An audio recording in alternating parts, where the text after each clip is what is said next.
Good afternoon and welcome to today's webinar. I'm Chris Riley with System Source. I'm joined by Dave Ferg, also from System Source, who's a senior consultant with us. Many of you have had the pleasure of working with Dave on projects. And today we'll be diving into Microsoft Azure. Many folks are considering moving to Azure, may have moved some resources, or you may just be at the beginning planning stages. So today, if those are kind of describe you, you're kind of in the right spot, and we're going to kind of look at, kind of what does it take to migrate over to Azure Cloud, and we'll dive into those things so that you can help kind of learn how to best plan that migration, as well as to evaluate is that the right direction for you. So looking at the agenda a little bit, we'll go ahead and do a few introductions here, and then Dave will jump in. So we're looking at things like best practices for when you're migrating to Azure Cloud. We've done dozens and dozens of these migrations and can certainly draw on those kinds of lessons learned as well as best practices. We'll look at things like reliability, resiliency, manageability, fault tolerance. An important thing that we'll take a look at, and a frequent question is, well, what about my Active Directory? So we'll touch on that today. We'll look at security as always, and we'll also talk about Azure cost as well. A little bit of housekeeping here first. So first, we hope that you have your pizza in front of you if you asked for a pizza, and that it's hot and enjoyable for you. If you've still not gotten your pizza here shortly, give them just a few more minutes to find your home or your office. Just go ahead and reach out to Julie Dellinger. Her email address is on the screen. During today's webinar, so the audio is in presentation mode, so you'll be able to hear Dave and I, but sadly we won't be able to hear you, but we do that so that any background noise, music on hold, those types of things that where presenters or other participants may be, doesn't come through to the whole group. But you can share your thoughts at any point with me through the chat tab, and then questions, just as they come up in your mind, just drop them right into the questions tab. I'll save those to the end and then read those out to Dave, and then we can reply to them there. This presentation and the webinar itself will be recorded, so we'll make those available to you after today's session. And finally, you'll get a quick evaluation. It literally takes about a minute to let us know how we did, as well as to let us know what other resources that you might want. We'll suggest some that may be helpful to you. And if not, you can go ahead and just tell us what you need. So just a little bit about who you've joined today. If you're new to System Source, if you're longtime friends of System Source, welcome back.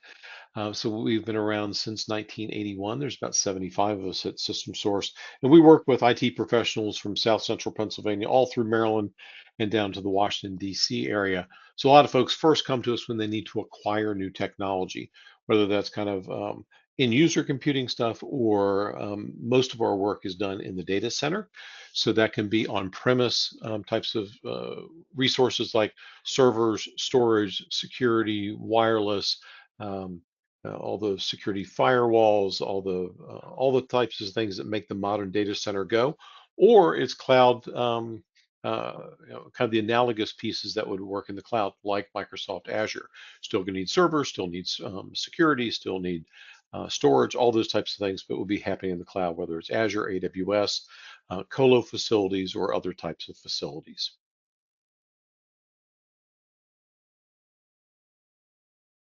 Folks are actually using technology to improve things. We've touched a little bit on cloud services.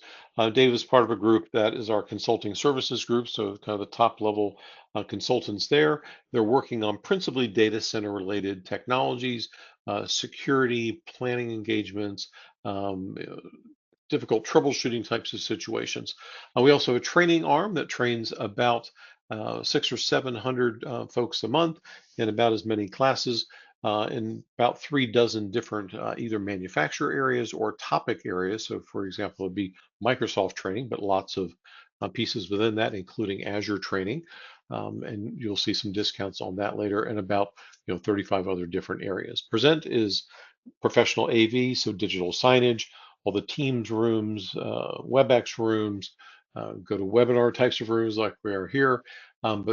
So for all the large monitors, projectors, microphone systems, speaker systems, noise masking systems, whether for conference spaces, auditoriums, executive offices, or other types of facilities.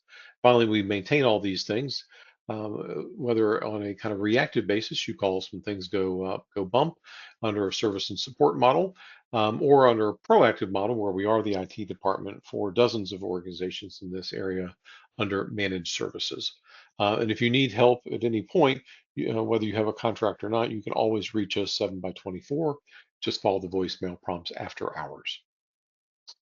All right, we've got a bunch of different upcoming webinars. I will drop these into the chat, so you'll have the links right there, and these are clickable links once you get this presentation. So we're looking at some Microsoft 365 Copilot, so workflows coming up next week. Also looking at Microsoft licensing. Microsoft licensing is going to have yet another price increase come July 1st. And so we're going to be doing a webinar on that for how you can try to either delay some of those things or try to better manage your licensing updates. We'll look at email security on the 12th, and particularly at how do you both utilize AI as part of your email protection plan to fight threats that are now really supercharged through AI. So it's kind of using good AI to fight bad AI, and we'll talk about that then.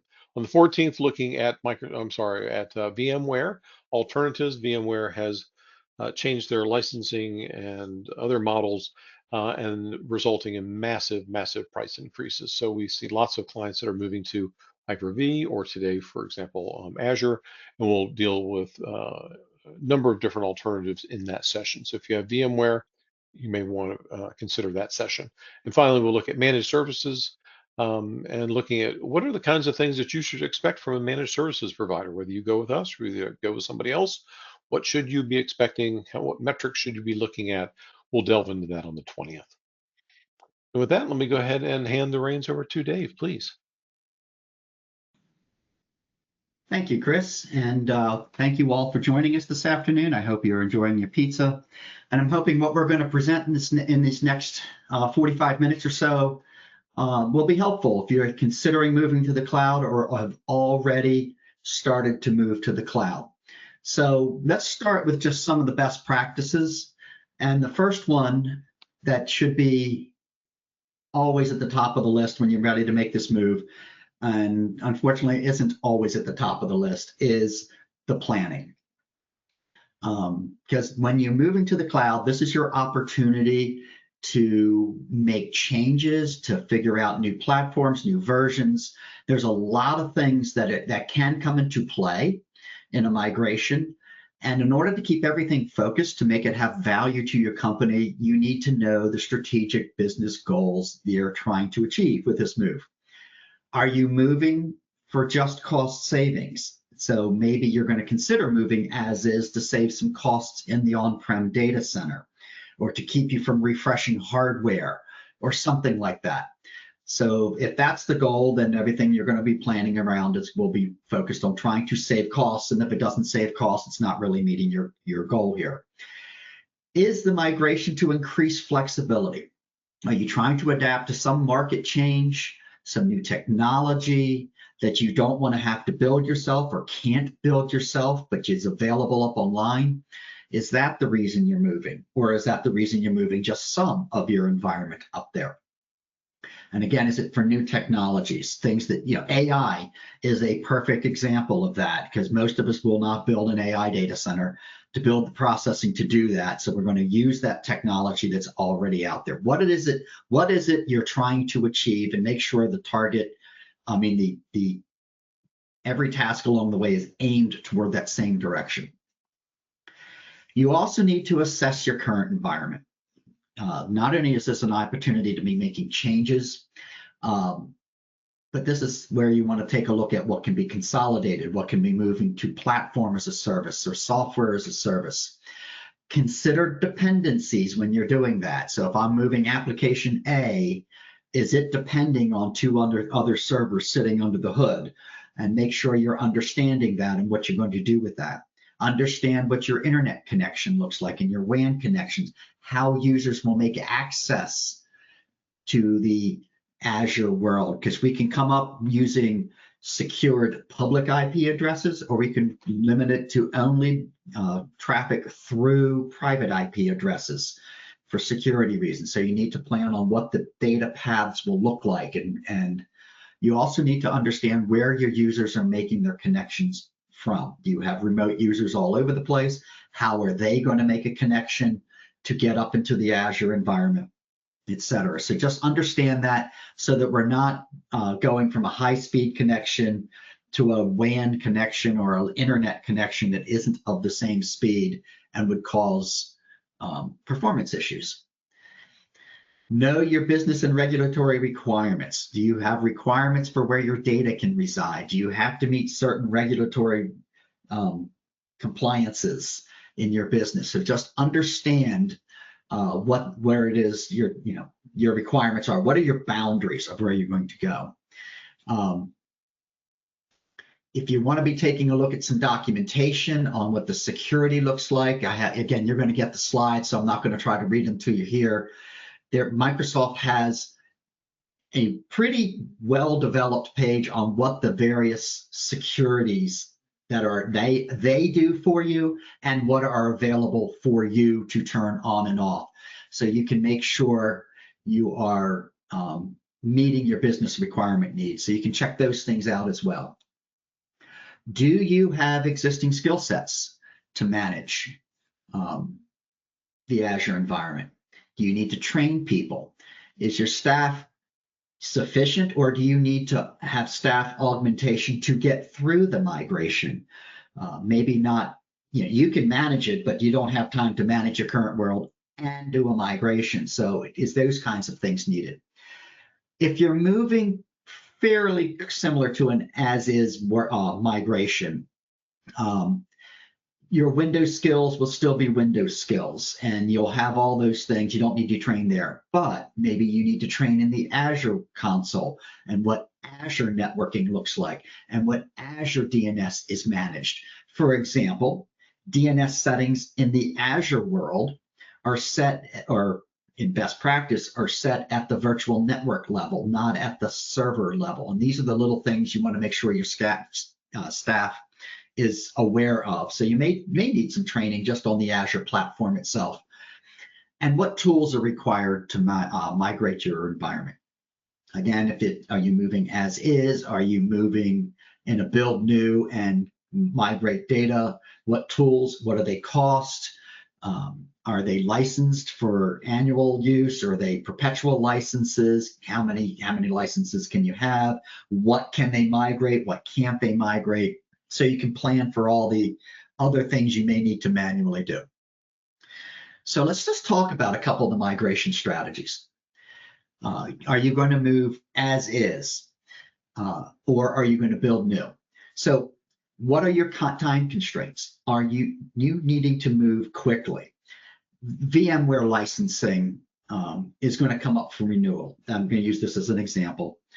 And this is actually why some of our clients are making the move.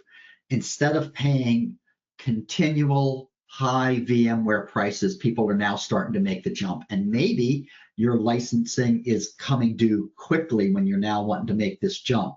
And you don't have time to really plan how to implement new technologies. Well, one strategy there is to just move as is. And you can do the rearranging later, if you will. So if you need to migrate fast, the as-is approach is where you want to go. And Microsoft offers a tool to just image or replicate your servers and put them up into Azure so that they can be the same server, just in another data center, if you will. If your OS and your apps are current, do not need upgraded, as-is migrations are a valid option there, because typically if you're going to be upgrading to a new Windows OS or upgrading to a new version of apps, and you'll see in another slide here, that's really where you want to maybe be thinking build new and move. But if they're all current, you just need to move up, go as is.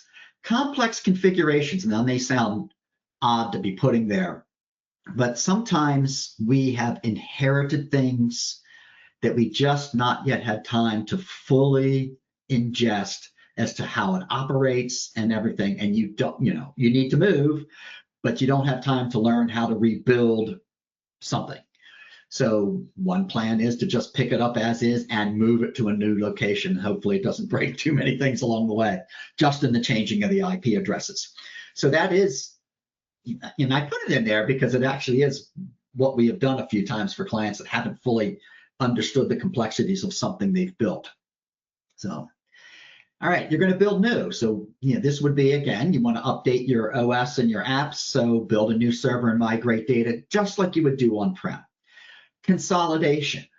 You want to take what's on 4 servers, bring it down to 2. And if you are moving to the cloud, that is something you want to be considering, because many times in the VMware world, if you will, or the Hyper-V world that we were in, we had the disk space, we had the memory, it's already purchased, and we tended to be a little sloppy, putting things out there, giving it over-provisioned memory or over-provisioned CPU. Because we put it on a separate server, which always was told to us as is the best practice, and I guess it is, but to move that to the cloud adds cost, because now you're paying for additional compute resources. So you might want to be considering consolidation. Do you want to modify the configuration? So instead of having a Windows SQL Server, you might just want to use Azure's SQL services. And that way you're not managing a server, you're just managing SQL and its performances. Do you have issues with current servers and you just need to, you would want to get off of them on-prem anyway. So this is an opportunity to build new and move. Build new and move has been one of the more common methods we have used. It is clearly the most flexible, though it does take more time to get us there, because we are doing OS and data and application migrations. But it does give us the most flexible. It is probably the most common method we use, because most people are making this decision when they were planning on upgrading anyway. And this also gives us the opportunity to move to new technologies, et cetera. But it may require multiple tools and multiple vendors to do it. So you may have to bring in a vendor that has the knowledge of a specific application to do that application migration. You may need to bring in a special tool to migrate backups or something like that. So there's going to be more tools involved with this, because you're changing how you're doing things.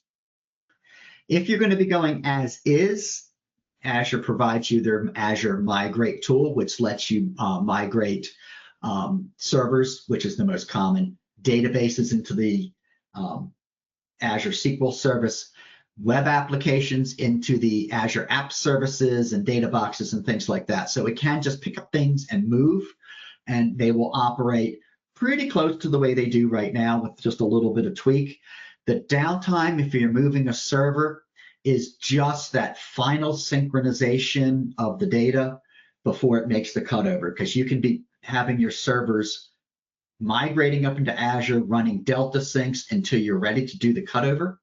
And then all you need to do is say, cutover, it does its final sync. That is downtime. And how long that takes depends on how big the data is that it's having to look through to see if there's been any changes prior to the migration. But it's something you can typically pull off in an overnight or a maintenance window scenario for most of your servers. And of course, there are always third-party tools you might want to consider that may give you a feature or something that Azure Migrate doesn't do that you're going to need to use. So again, why am I doing this? Am I going to go as is? Am I going to build new? Do I have the skill sets? What are my tools? Just to make these things run smoothly and in an orderly fashion, so you're not inserting chaos into the environment. So let's talk a little bit about why you might want to move to Azure. And in this section here isn't just a sales for why you might want to move to Azure. What I want you to pull out of this, because you've probably already looked at what Azure offers. These are the things I'm about to talk about are things that you can consider in your Azure design, in the build, prior to moving any data up there. So you can be building this infrastructure using some of the features we're about to talk about, so that when you make the move, you're immediately gaining either more robust fault tolerance, or higher security or something. All right, so why Azure? All right, well, first of all, it's a global network. It has regions all over the world and data centers all over the world. We have one in the U.S. We have a couple in the U.S. East, for instance. We have data centers in the Central and the West. So we can put our data where it needs to be. So not only are we going to use these other data centers for potential fault-tolerant replication in case of a DR issue, but maybe the users that need the data are out west, and you want to put their data out west instead of east, so they have to come across the country to get it. So we have those options, and the advantage to you is here it's there to use at a click. At a click, yes. A click costs money, I get it. But it's there to use. If you want to, go up to the Microsoft Trust Center, it will talk about the security of the data centers themselves and other things as well, so that you can, if you need to report to management where our systems are located and what is the security, you can find that information there. So, and here we go. All right, so of course there's regions. Each region has data centers. Each data center is considered an availability zone. So in a region, like in the US East, you may have 3 data center facilities. These data center facilities are linked together with high-speed connectivity and will act as one location, if you will. But each data center itself is considered an availability zone. So you can put resources in one or more of the availability zones. So if an entire data center of Microsoft's went down, you may still be operating because you have spread your resources across multiple availability zones, which means putting them in multiple data centers. Each region is also connected to a second region through high-speed connectivity, so that if you wanted to do a geo-replication, there are 2 data centers that are built for that, for high-speed connectivity. You can replicate anywhere, but there's one that's going to have far better performance than others. All right. So in this diagram here, we're seeing that Azure Region 1 has 3 data centers in it. 2 has 3 data centers in it. 3 and 4 may only have 1. Note here is not all regions have 3 data centers. Microsoft is heading that way, and in most cases will get there and having multiple data centers, but not all regions do. So just check your regions as you're putting things in.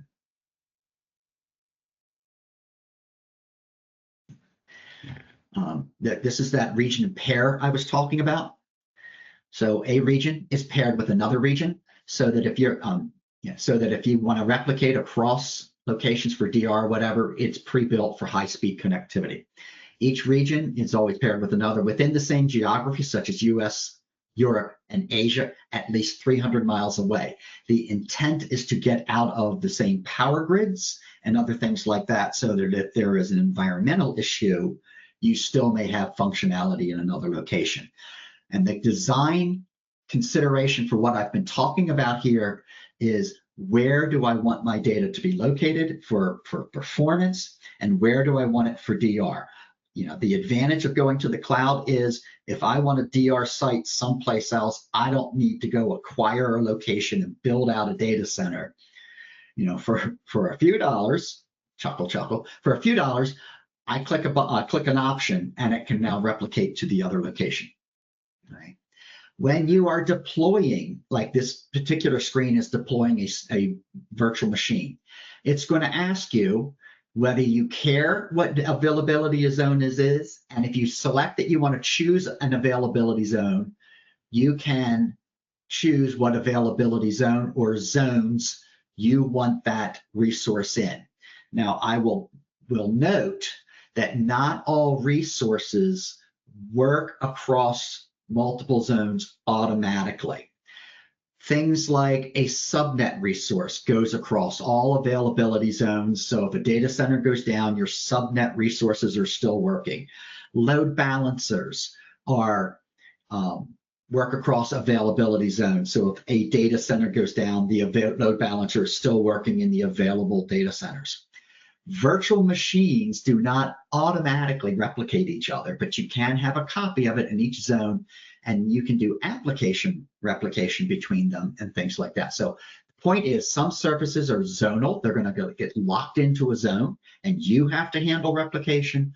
Others are across zones by default. All right, so that's one thing to consider in your design. Other things to consider in your networking as you're building out your network, there are things, one of the first things you're going to define is your virtual network for the zone you're working in. This is your address space from which you will then carve out subnets. And any subnet within a virtual network will, by default, automatically communicate with each other. Now, we can control that, and I'll talk about a couple things in a minute. But by default, subnets will talk across, and communicate and route across each other within a subnet. When you jump over to a second virtual network, if you want automatic routing, you need to enable something called VNet peering. So if I turned on VNet peering, this 30-subnet 1 can talk to 31-subnet 2 without me having to do anything. All right. If I don't want that automatic routing to take place, I can use things called route tables.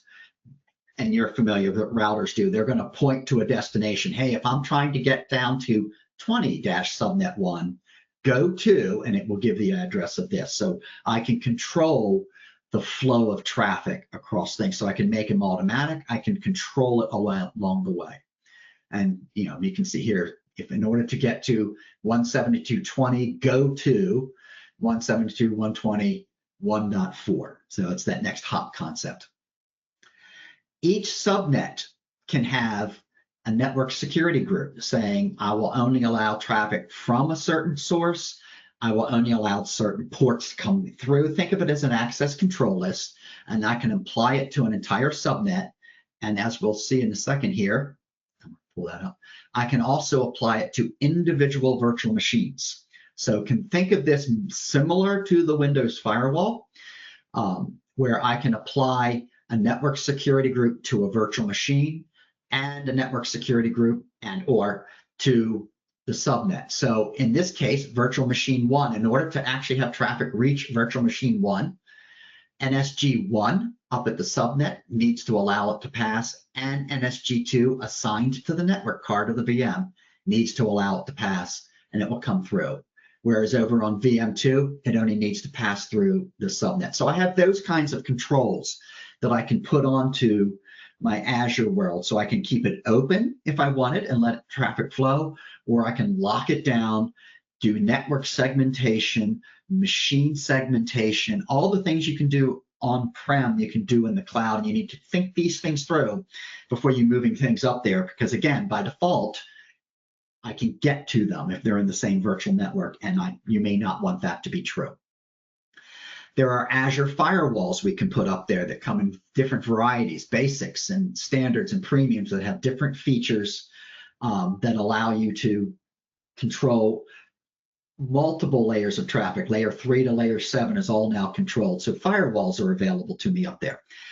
You don't have to use the Azure firewall. You could use a third-party vendor firewall, because most all of them now have virtual appliances that you can put into Azure. So if you are a Cisco shop, Cisco Meraki shop, or things like that, if that's your standard, you could use those firewalls up in Azure as well. You now have to.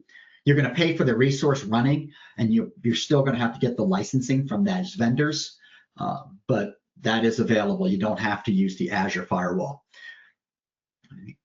Private endpoints are available to us. By default, everything in Azure will default to wanting to use a public IP address to gain access. And yes, you can secure that. But I could take that public IP address away and make access to a resource. In this case here, it's storage, it's showing in the diagram, only through a private address. So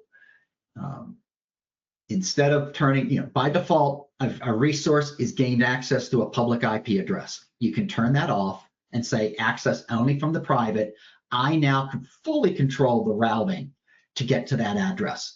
Maybe I only want it to be ever accessed by a specific subnet or only from internal resources. Well, a private endpoint will let me do that. So now I can pull my resources to be internal only, or leave them for the default public IP address. Again, don't let public IP address make you think that it's wide open. It's not, but that's the default IP addresses that Microsoft is using. You have things like key vaults available to you. So if you need to store passwords, secrets, certificates to be used by resources in Azure, I can put them in a secure key vault and put access control lists on it so that only certain devices or specific users or whatever can gain access to these things. They're not listed, my important things are not put on in scripts or in documents or anything like that. They're actually in a secured resource. So these are the kinds of infrastructure things that I can build up there, and you want to pencil this in first before you go just willy-nilly throwing servers up there. All right. One of the best designs you want to have, though, is the hub and spoke. That's what Microsoft considers its most secure. You take one virtual network and use it as the access virtual network. So if I have VPN connections, either to sites or for users, they will all come in through this hub network and then will gain access to my resource networks, either through peering as shown in the diagram or through route tables, firewalls, etc. My Azure firewall, okay, so if internet access has to come into my Azure world, it comes into this hub, and then I can control hub, connections out there. It's fairly simplistic. Even RDS to your servers can be controlled. Let me back that up a minute here, where I can have what's called a bastion host service out here, and what that does is it allows me to make a 443 connection instead of opening up the RDP connection to the world and letting the world know that I have something there just by the opening of that port. All right, so the bastion host is available. Best to put them in the hub design and the hub virtual network, and then connect out to production networks. If you do spread things across multiple availability groups, even across multiple regions, Microsoft offers you things like Azure Traffic Manager, which is a DNS level load balancing, so that if I have resources across multiple regions, I make one DNS request, it directs the user to one or the other, depending on availability or the source location. So I have Traffic Manager. I have application gateways where I can offload traffic. I'm going to make an HTTP connection, and it will, as a gateway, connect to the resource it needs to connect in the backend pool to present these things to me. So I have these kinds of securities there and ready for me to use in my design. I do not necessarily need to open my apps directly out to the internet. I can secure them behind a gateway. Load balancers on an internal basis. So then at the level 4 within the same region, I can do load balancers such that I can have a public-facing one that will go across in this diagram to a bunch of web front-end servers, which then talks to another load balancer that talks back to the business tier subnet. So I now have, each one of these these web servers, notice there's 3 of them in this diagram. So I'm going to mention that there's 3 data centers in the region. Maybe I have one machine in one data center, another in a second, and another in a third, load balanced, and the users get connected to whichever one, either through performance or availability, to whichever one's available. Then now gets me back to my app, which could also then be across multiple data centers. So you can see how fault tolerant I can build these things by having replications that are there to be used. So to kind of pull this all together, what we're seeing here is the traffic manager across regions, all right, which then could feed into app gateways, which can feed into firewalls, which can feed into load balancers for the web, which can feed into a load balancer for the back end. And notice it's a mirror on the bottom side here. So these kinds of designs become available to you easily in the Azure world because they're pre-built for you to select and use. Storage redundancy, and I've shown this slide in many other webinars, so I'm going to move pretty quick through this one. When you have storage up in Azure World, you get 3 copies of it. Now, where do you want those 3 copies? Do you want them in the same data center that's locally redundant? That, by the way, is the cheaper way to go. Not that it's much more expensive to go to the others. Zone redundant, which means 1 copy in each of the availability zones within a region. Geo redundant, where you're going to get your 3 copies in your local and in the secondary region. Azure Backup Storage is geo redundant by default, so that if one entire region goes down, you still have data in another region for that. So the storage by default is replicated. So you don't have to build that into anything. You do get the opportunity to choose where you want your copies to be. So the storage itself, though, in addition to being encrypted at rest and in transit, and we'll talk about encryption a little later, you can put access controls on it. What devices, what users, what groups, maybe you're going to access it through security keys, whatever. You can define how access is given to any particular storage. What kind of replication you can set. We just talked about that with the different types of replication. Do I want to allow anonymous access in? Maybe I have an application that's public oriented and people need to read it, or maybe I don't want them to have anonymous access, so I can turn that on and off. I can turn on soft deletes and have data recovery capabilities in my world, including versioning, so I can roll back to earlier versions of my data. And there's other settings as well, so I can enable point-in-time restore containers and soft deletes for containers. I can do versioning, blobs, and change feeds for tracking. So I have all these settings I can do for how the storage is going to manage the data that is on there. I can control not just through access control of who can make access, but I can also control from where access is going to be made, whether I'm going to allow access from all networks, a specific network, private networks only, etc. So all this security is available to me by default, and I can just right there click the ones I want. I don't have to build these things in, if you will. But let's talk about encryption, because that's one of the great things that you get in the Microsoft world, that your data is encrypted, not only at rest, but in transit. So it is secure, even though it is not in your data center. The thing you can sell to upper management is that your data is encrypted and secure, and we can put multiple layers of encryption on this if we want to. So let's just quickly bang through some of these. Your data can be encrypted in transit. There can be client-side encryption. So if you have data encrypting things before it leaves the client site, then anything along, it's going to be encrypted for the path up there. But it is also data link layer encrypted. So this is things between the data centers. So if I have multiple availability zones, the data that's traveling between those availability zones or between the regions is encrypted. The default connection between you and Azure is TLS encrypted. So just the data getting to or coming back from Azure will be encrypted and secure. It is secure at rest. So just building a VM and putting a virtual disk on it, that data on that disk is encrypted because it's going to sit on encrypted and encrypted storage. And the default is this server-side encryption with Microsoft managed keys for the encryption. That's the default. If you just created a blob resource, it's encrypted using Microsoft keys.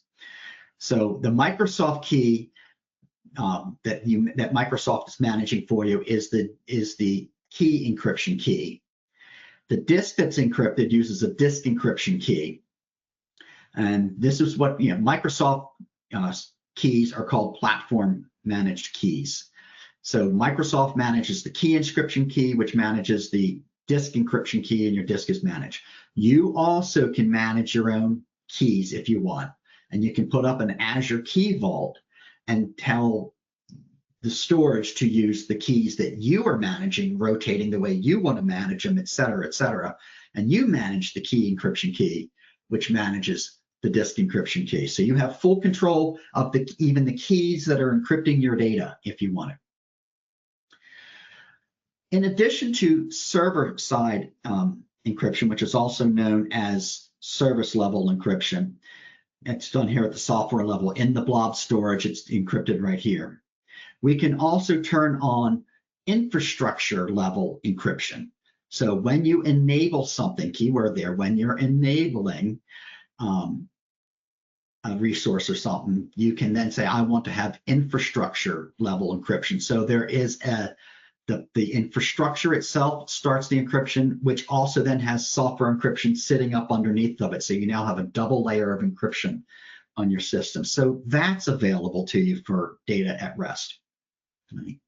Again, configured at the creation. Managed disks. These are your virtual machine disks, and these are what I've already mentioned once before. Managed disks are nothing more than an abstraction that's coming off of blob storage, and blob storage is encrypted by default. So when you build a virtual machine, its disk is already encrypted. And again, so since you've created a managed disk, it is on by default because they live on Azure storage. But if you want to manage the keys of the managed disk, the encryption of the managed disks themselves, you have the option of creating disk encryption sets. Now think of this as a container, if you will, or a group. And then you say that the keys that apply to this group, the disk encryption key, is managed by a key encryption key, which is managed by you, your customer managed key. So you manage the keys for this set, and then you just assign your managed disks to it. Now you are managing the keys for the managed disks in there. So you have that option available to you. Disk encryption sets are only for managed disks, but it's a feature that allows you to manage your own keys for managed disks. You can also do encryption. Now listen, I hope this is not starting to get confusion. These are all kinds of, I keep saying that you can also, these are options that you have. You can also do something called Azure Disk Encryption, which is the using of BitLocker or dmcrypt for Linux at the machine level. So now I can do Windows-based encryption as I would on a physical machine or something like that, maybe on premises. So I have that available to me for encryption. The keys are stored in an Azure Key Vault that has been enabled specifically for Azure Disk Encryption, so that when a disk comes online, it knows to go get its keys from the Azure Key Vault and unlock itself for use.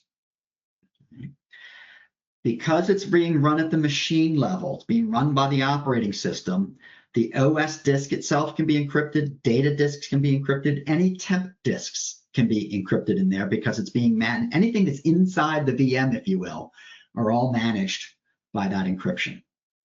Right? And since the data is encrypted before it leaves the virtual machine and sent to the storage account, it is also then encrypted in transit because of that. So you can see where your data is going to stay secure. So let's just talk a little bit about other options that you might have. So at rest, we have server-side encryption. On the server-side encryption, the encryption is happening out here at the disks, but your virtual machine is running on some host which has a temp and a cache disk. In standard Microsoft encryption with the disks, the temp and the cache are not encrypted. They're sitting on a secure host, but they're not encrypted. The path from compute to storage is not encrypted. All right, so this data would travel unencrypted down to here inside of Microsoft's data center. Now note that your risk there is that one of their hosts gets compromised, okay?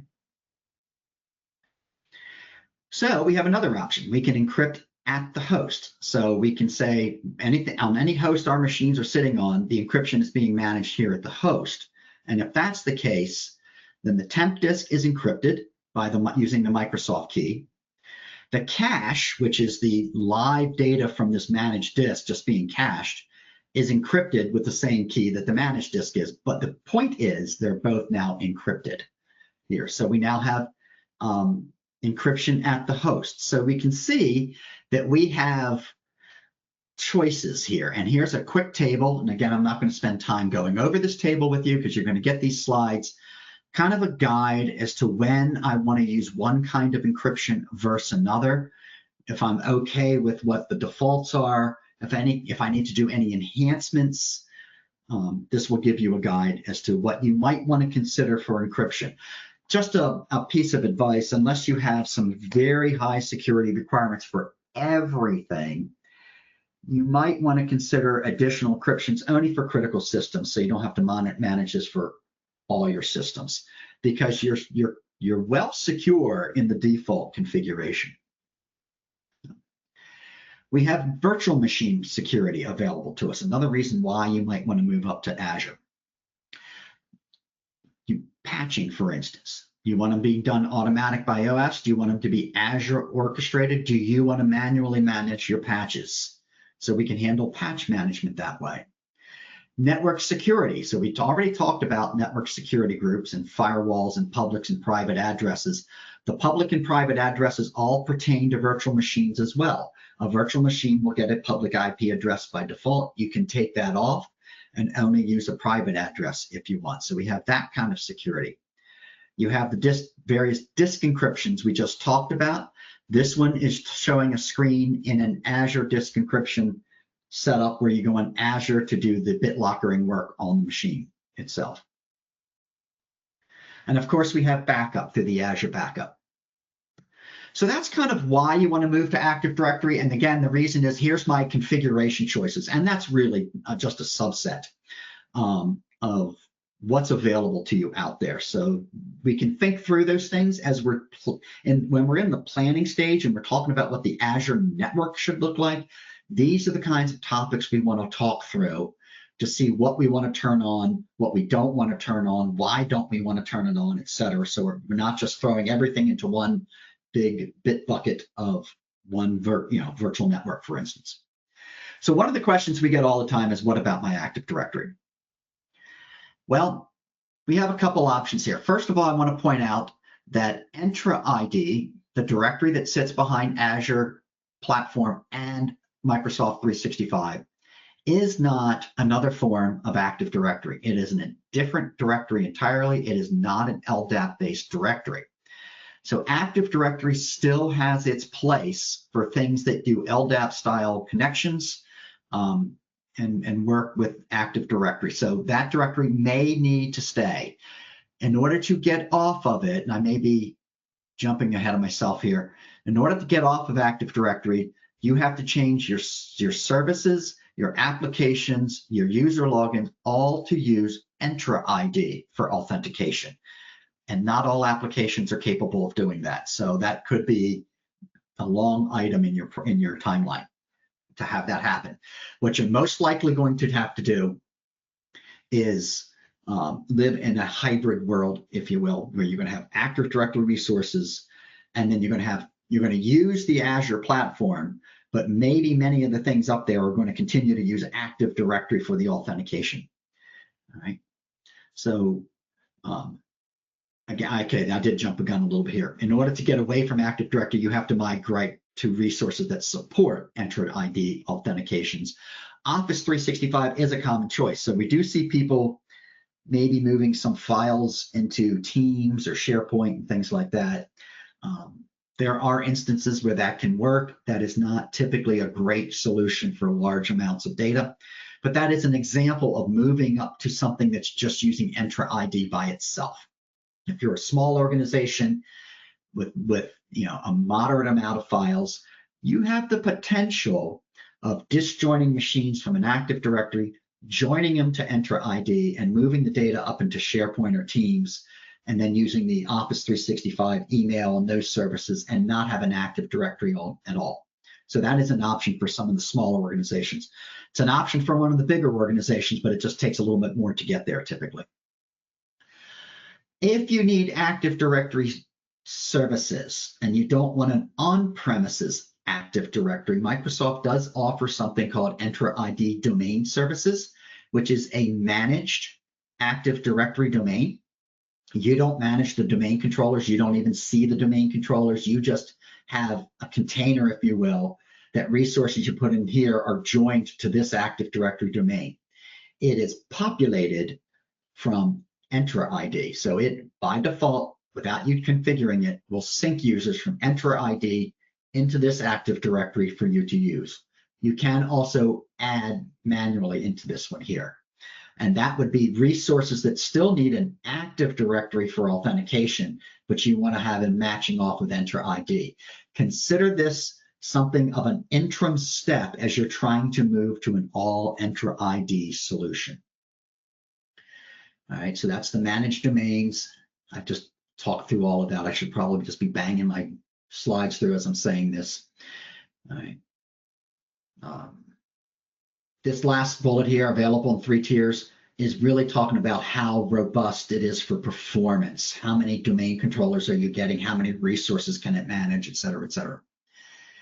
What people typically do, especially early in the game, is they have an on-premises environment that has Active Directory, and we build an Azure world and build a DC up here.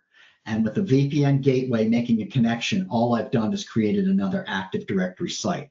I am still living in the exact same logical world. I just now have 2 data centers, if you will, my on-prem and the cloud. That is the most common first step we make across for anything. Typically, your Active Directory is also synchronized with Office 365 if you have that. So you have this interconnect directory synchronization going on. If you turned on that Azure Entra ID Domain Services, it is being synchronized, not managed by you, but managed by Azure. And it now has a separate Active Directory over here that now has trusts. So you have your on-premises AD, which is being replicated up to an AD up in Azure, which is being synchronized into Entra ID, which is being synchronized into this separate domain. The goal of this kind of design is to start moving things from the left to the right as you can, and get your users to do logins directly to Entra ID for as much as they can. You would only put things over on the right-hand side for applications, for example, applications that need Active Directory login. You would want to move your users more toward the Entra ID login to get their applications out of Office 365 and things like that. So a lot to discuss there. That option's available to you though. Managing costs. So there is a cost centers where we can manage or keep an eye on what our costs might look like. So it provides you by default cost analysis graphs, cost alerts that come from budgets that you have set. So you're going to define a budget for a particular resource. And if it hits any particular dollar amount, it would send you an alert to say, hey, you're starting to spend more than you planned on. All right.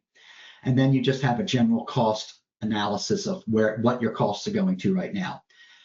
Very helpful is an Azure advisor, which is going to make you recommendations. It's going to look at your world, monitor your world, and say, from what I'm seeing, here are some recommendations for cost settings.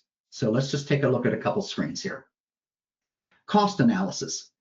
It is showing us not only what our current costs are running for the month, but what is using those costs. So these are all color-coded graphs. So what service is using most of my dollars? What location is using most of my dollars? What resource group of Azure resources are using most of mine? So if I have multiple divisions, I may put resources in different resource groups so I can track one group's spending versus another group's spending. So this gives you a quick 10,000-foot view of where your costs are going, what the trends look like, who's using them. So you have an idea of where to start looking for things if you're not seeing, or if you're starting to get nervous about the amount, if you will. You can change the view of this. So you can see profiles and charge types, different types of the way you're being billed, frequencies and things like that. So I can change the view of this. This is exportable, and I can build reports from this to provide up to management to here's what our costs look like, here's what's primarily using them. And from there, you may be able to try to figure out where you need to spend your focus on cost reduction, where you would get your biggest bang for your buck. All right. Cost alerts. Now, cost alerts are like in almost any other notification you've talked about here. If such and such happened, if a particular department's spending quota is starting to be reached, here's a notification. Now, these alerts are coming from, I'm going to jump ahead a little bit, budgets that you would have first created. You would create a budget such as this resource, this group, this resource group, et cetera. You'd have an idea of how much should be spent by that group. Now, initially, you're going to get that idea from something like the Azure pricing calculator, where it will tell you what the monthly cost should be for these, and you always want to cushion that a little bit. And over time, you're going to want to tune these over what your actual spend is going to be. And then, back it back up here, we can build these alerts based off of quota so that when you're reaching 70%, send a notice, or 50%, send a notice. As you get to 90%, send a notice. You can script actions off of this, but in the GUI here, you're going to set notifications, but you can say, hey, if I reach this, shut down X or do, whatever. So you can automate some responses to this so you don't blow the budget wildly. So we have these things that kind of, you don't have to go in every day and with your own eyeballs and look. They will tell you what's happening. All right. So again, we can, at what percent of budget do I do this? At what percent of budget do I do that? And who do I notify, et cetera. All right. And we just talked about budget. I don't want to read all that to you again. You're going to get the screens. Azure Advisor. If you've done the Secure Score in Office 365 and looked at Microsoft's recommendations for how to secure your environment, this is the same concept. Here's our recommendations. Here, in this screenshot here, we have a high recommendation of what you might be able to do here. Some of those recommendations may be power down when you're not needing a machine and turn it back up again. If you are a 9-to-5 business and nothing happens after that, there is a possibility you may be able to just turn off some machines overnight and bring them back on in the morning, so you're not paying for them overnight while they're spinning. All right. This not only tells you what you might want to do, it will, through links, will take you to where you can be making some of these choices to do these things. So the Azure Advisor is something I strongly recommend you monitor. So as we're winding down here and coming to the end, let's just kind of wrap up some of the many things we talked about. Planning. Make sure you've done it and make sure you know what your goals are. Are you going to move as is or build new, or some combination of the two in your migration? In the why you want to move to Azure, what is, how are you going to build your network redundancy and your network security? How are you going to build your storage redundancy and its security? What kind of data encryption besides the defaults do you might want to use? How are you going to secure your virtual machines? What are you doing with your AD? Are you sitting in a hybrid world for a while? Are you going to just stay in AD world, just using Azure resources? What's the long-term plan here to get off of AD if you want to get off of AD? And then cost management, which is something you're mostly going to monitor, but you do want to start making some budgets of what this might look like as you're starting to use traffic in and out, storage, et cetera. So that is the sum of what I wanted to talk about today. And then as you'll see on the slide here is some of these classes that are available to you. And with this, I'm handing it back to you, Chris. Great. Thank you so much, Dave. No questions at this point for the Q&A, so I will just point out one is the class information there will be in your packet, so you'll be able to take a closer look at that. Also in the evaluation, several different resources offered. One is if you're trying to figure out, should I go to, stay on-prem, go to Azure, do a hybrid, we can help you with a whiteboard session. And with that, there's no charge for that. You may just want to do a whiteboard session, again, no charge, for kind of talking through what an Azure migration plan might look for your organization. as well as kind of another no charge discussion is what about Azure sizing and cost estimates? Like we did a whole webinar recently on Azure cost management. So we certainly have some experience with that. So again, those things are at no charge. Just let us know if you're interested. They're right there in the evaluation and of course the training. Thanks so much to each of you today. Thanks for joining us. Hope the pizza was good, the information even better. We'll look forward to seeing you in the future. Have a great afternoon. Thanks, everyone.